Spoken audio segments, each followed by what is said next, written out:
Good morning, everybody. It's Mr. Ball, live from his house. This is going to be our first lesson online, our first lecture video, I suppose, is the best way to describe them. I'm going to do 4 of these for you guys a week, and they're going to follow the Year 2 content, so the Blue Book Year 2. I know everyone's done functions, but otherwise people have done little bits of radians, etc, etc. So I'm going to assume you haven't done anything else in the Year 2 book apart from functions. So what I intend to do is go through as much of this Year 2 book as possible in the next few weeks. Obviously we don't know when we'll be back at school, but hopefully it's before September. We will continue these lessons and try and keep them as similar as possible to how things are at school. So we'll do the lessons, we'll do topic tests. The topic tests I'll stick on class charts for you so you can do them at home as a topic test homework. I don't expect you to do them topic test conditions, but I do expect you to do them and email them back to your teachers. There'll be more information about that later on. We can mark those for you, send them back to you, and you guys can do your dirt as normal, the works on the VLE. So hopefully, if I'm any good at this, then we'll find actually we don't get anywhere behind. In fact, if other students in other schools aren't doing very much, then we'll probably actually get a little bit ahead of people, and you may have an advantage next year. I don't think I need to say anything else to you before we get going. Can't think of anything. If you can hear random noises in the background, it's because my wife and child are running around like crazy people. So we're going to start doing partial fractions and the binomial expansion. So it's a bit of chapter 1 and a bit of chapter maybe 7. I can't know, it's chapter 4 apparently. So we're going to start with partial fractions. It's 1.3 in your textbook. I'm going to assume that you guys can do 1.2 already because you did it at GCSE and you did it last year. If you're thinking what happened to 1.1, don't worry, we'll get around to that another time. So let's do partial fractions.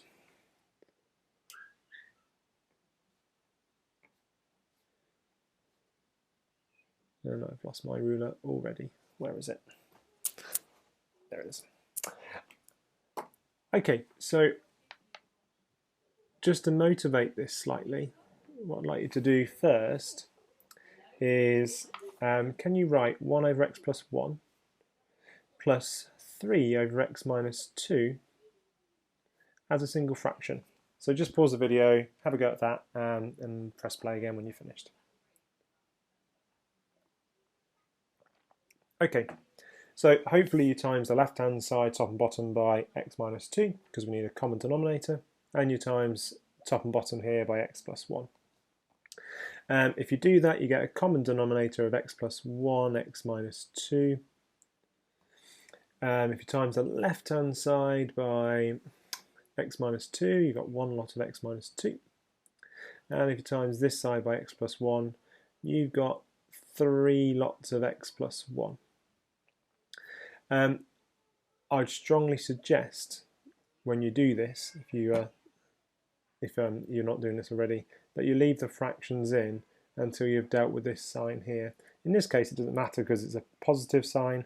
However, if it's a negative sign, then that negative sign has to distribute across the bracket. So if we expand that out, we're going to get 3 x's here, there's an x there, there's 4 x's altogether. I'm going to get 3 from here, take away 2 gives me plus 1. And that's all over x plus 1, x minus 2. Okay, so that was a very nice straightforward question to start with. So when you do maths, quite often you'll do something like this, just a standard skill. But it's important that you guys, especially those of you who want to do maths further in the future, say, well, if I can do it this way, I wonder if I can go back the other way again. And the answer is yes, you can do, and we're going to use partial fractions to do this. So before we get any further, I'm just going to tell you a fact. So a nice big fact for you. Any fraction of the form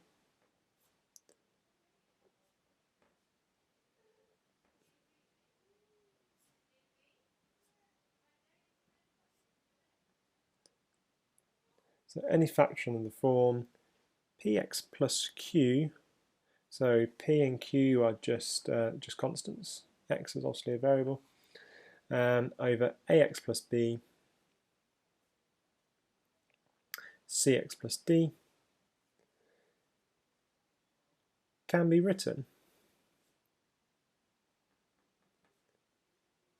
in the form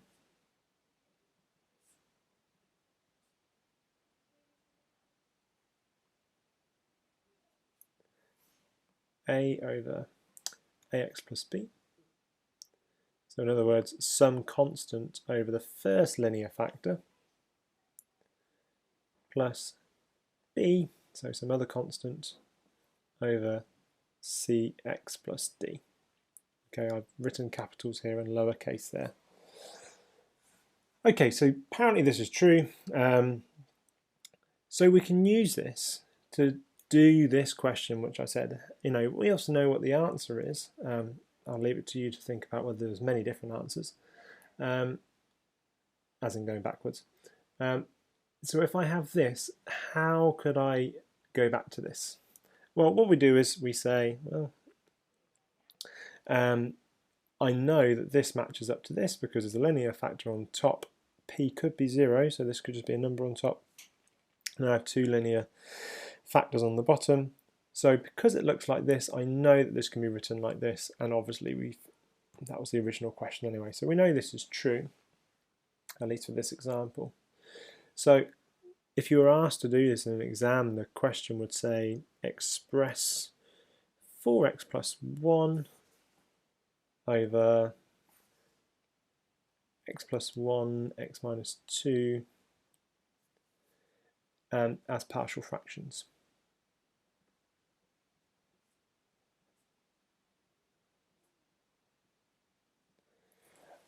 Okay, so from our fact,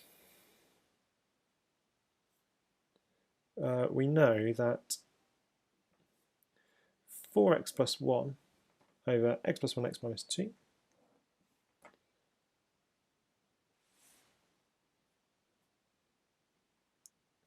is equal to some constant a over the first linear factor, which was x plus 1, plus some other constant b over the second linear factor, x minus 2. And so now the game is, how can we find out what a and b is? So let's go through this. So what I want you guys to do, and I want you to do some of the work here, I want you to show that this line here leads on to 4x plus 1 equal to a x minus 2 plus b lots of x plus 1. Okay, can you just pause the video and just convince yourself that that's true?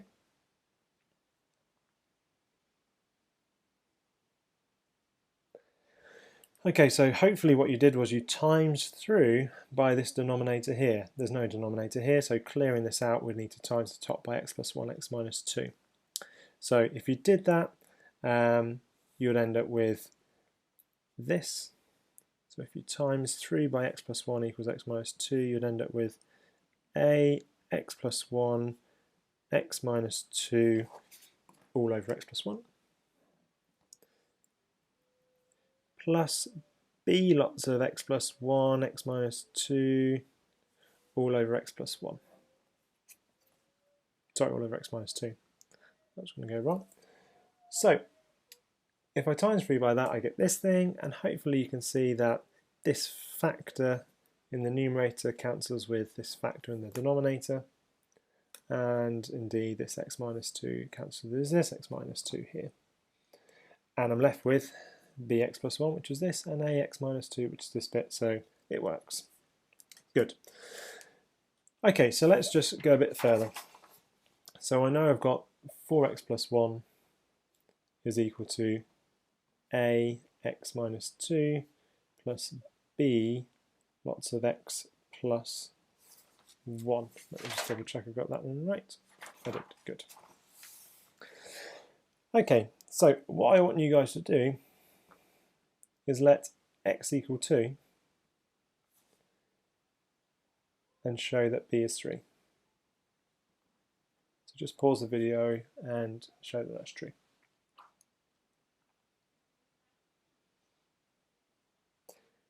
So if you let x equal 2, you end up with 4 times 2 plus 1 is equal to a lots of 2 minus 2 plus b lots of 2 plus 1. 2 minus 2 is 0, so this thing goes to nothing. And so we're left with 4 times 2 plus 1, which is 9, is equal to 2 plus 1 lots of b, which is 3b. And if 3b equals 9, then b must have been 3 in the first place. Okay, so let's use a similar method to find what a is. So I'd like you to think of another value for another value for x, and see if you can find out what a is. Just pause the video and have a go at that.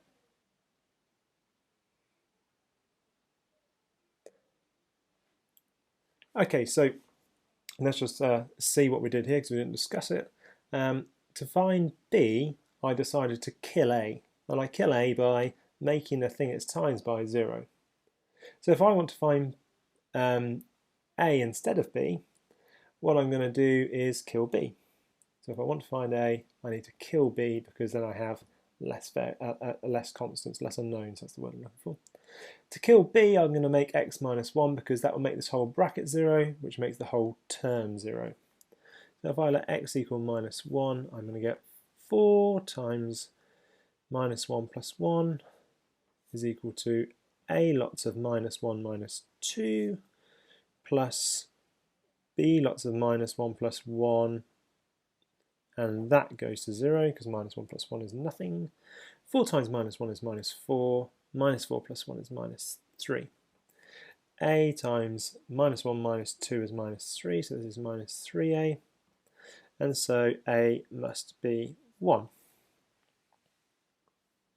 Therefore, 4x plus 1, oh no, I've put my ruler on the table, I can never get it off. There we go.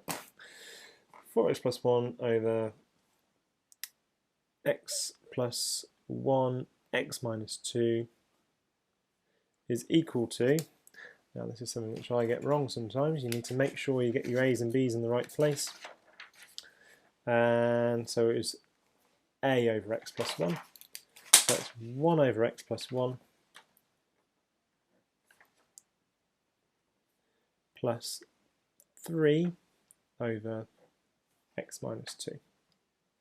And that shouldn't be so a surprise because that was our original question at the start. 1 over x plus 1 plus 3 over x minus 2 is equal to 4x plus 1 over x plus 1 x minus 2.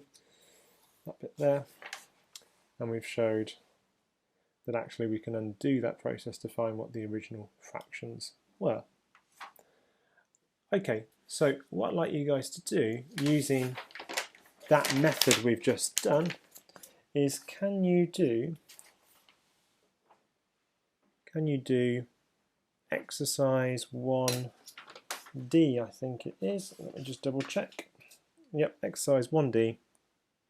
And can you do questions 1A through to D? So you can pause the video there, have a go at those, check your answers, and when you've sorted, come back to the video. Okay, I hope that went fine. Hope you checked your answers. If you carried on, then that's absolutely fine. However, I'm just going to assume that you did as you're told. So we're going to have a quick look at what other alternatives there could be. So there could be other situations arise. The first one isn't very difficult at all to deal with. So if I was given, if I was asked to express 1 over x squared plus x take away 2 as partial fractions, that's a little bit of a problem at first because at the moment I've got 3 terms in the bottom, and actually what I need is, right, in the denominator, I just need 1 term in the denominator, in other words a product of things. So I need to somehow change this denominator into a product. Well, hopefully you're thinking, well, I can factorize this. the denominator factorizes into, what's it going to be, x plus 1, x minus 2? No, x plus 2, x minus 1. So x plus 2, x minus 1. Just double check that. Minus 2 plus 2 minus 1. Yeah, it works. So now I've done that, I can straight away just carry on as if I did before. I'm just going to go through this one really quickly. If you don't want to see this, then obviously just fast forward a bit. So I want to write this in partial fractions. There's a very similar example to earlier. X minus 1, x plus 2. Using my fact, that's obviously a over x minus 1 plus b over x plus 2. Then I can times 3 by this denominator to get a lots of x plus 2 plus b lots of x minus 1. Then what I'm going to say is I'm going to kill one of these first. I'm going to kill b first. So at x equals 1, because 1 take away 1 would be 0, I'm going to get 1 is equal to a lots of 1 plus 2 plus b lots of 1 minus 1. That kills it. That gives me 1 is equal to 3a, and so a is equal to a third. Then I can carry on with the other one. Just a note at this point, if you wanted to, you could pick any value for x now. You could pick any value for x, and you could substitute a in. Sometimes that's useful. It's not in this context, but just keep that at the back of your mind. What I'm going to kill next, well, I want to find b, so I want to kill a. If I want to kill a, I need to let x equal minus 2. So I get 1 is equal to a minus 2 plus 2 plus b lots of minus 2 minus 1. So in other words, I get, well, that dies, and minus 2 minus 1 gives me minus 3b, and so b is equal to minus 1/3. Just a note on this, Miss Hughes will probably tell me otherwise. I'd always write these bits here and then do the working. It makes it really obvious to the examiner what you're doing and why you're doing it. This line here, I know that I can do this bit in my head. However, again, to the examiner, you're saying let x equal 1 and I'm subbing it into it. It takes 5 seconds, if that longer, and you're demonstrating that you can do a substitution, that you know what the steps are. If you cock this bit up down here, you may lose a method mark. So please make sure you do take those extra few seconds to do that. And also make sure that you finish with a concluding statement. So you found A, you found B, therefore 1 over, and make sure you pick the thing which you started with, x squared plus x take away 2 is equal to, A is a third, so it's going to be 1 over 3 x minus 1, and plus a negative, so it's going to be negative 1 over 3x minus 1. That doesn't sound right, because it's not. X plus 2. Okay, so can you guys just carry on with your partial fractions adventure?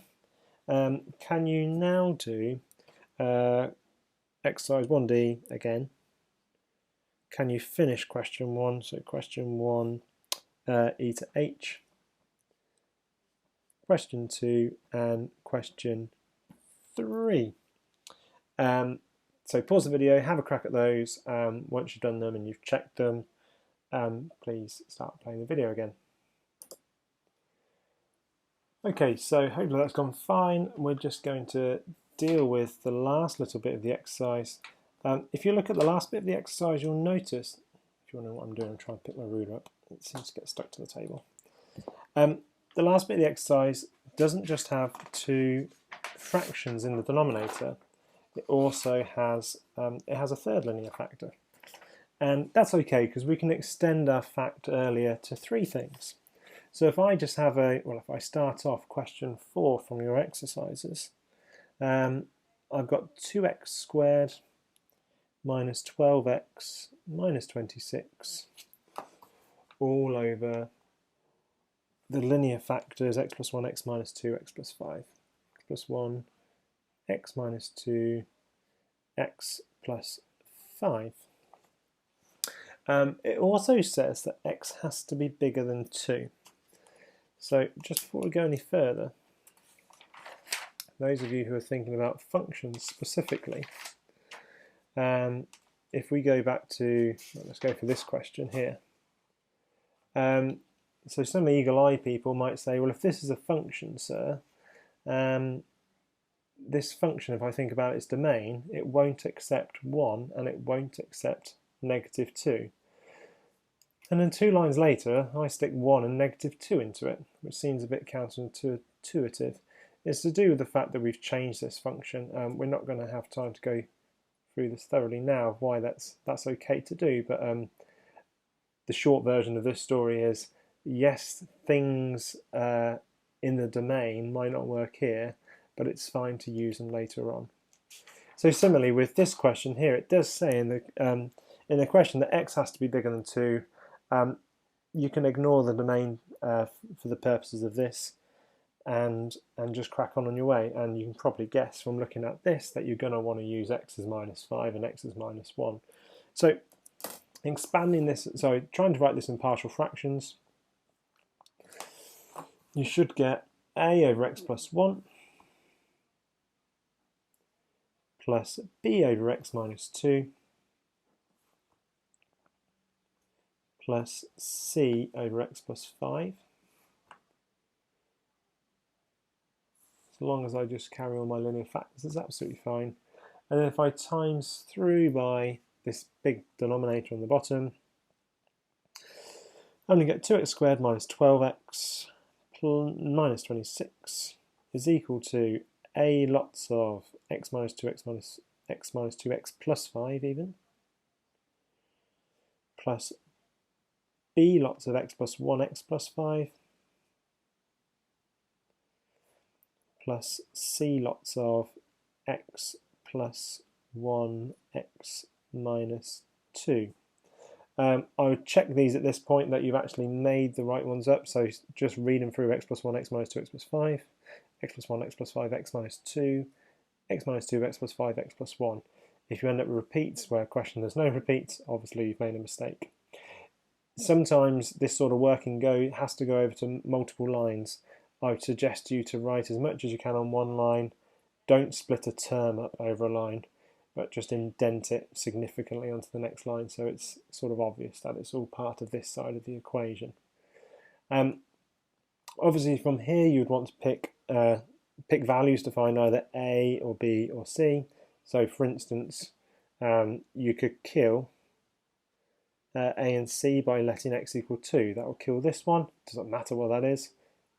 This will become 0, it doesn't matter what that is.